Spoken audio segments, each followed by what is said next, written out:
بسم اللہ والصلاۃ والسلام علی رسول اللہ۔ سوال ہمارے پاس ہے کہ 18 ذی الحج کو یہ روافض شیعہ عید غدیر مناتے ہیں، تو عید غدیر کے حوالے سے اہل سنت کا کیا نظریہ ہے؟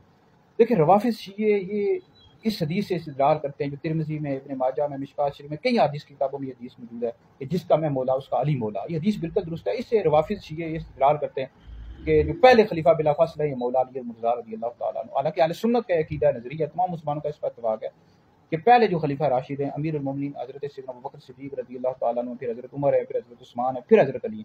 چوتھے خلیفہ راشد مولا علی ہیں اور پانچویں امام حسن مجتبیٰ رضی اللہ تعالیٰ عنہ اجمعین ہیں۔ تو یہ 5 خلفائے راشدین ہیں۔ تو جو روافض ہیں وہ اس حدیث سے یہ استدلال کرتے ہیں پہلے خلیفہ جو نا مولا علی، ان کا استدلال بالکل بھی درست نہیں ہے اور اس وجہ سے عید غدیر مناتے ہیں۔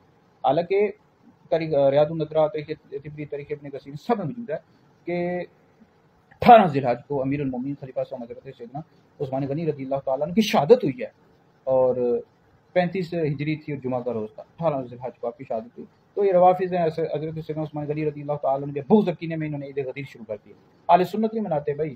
اہل سنت اس روز حضرت سیدنا عثمان غنی رضی اللہ تعالیٰ عنہ کی شہادت کے حوالے سے بیانات ہوتے ہیں، سیرت کو بیان کرتے ہیں، کمالات کو، فضائل کو بیان کیا جاتا ہے، ٹھیک ہے جی۔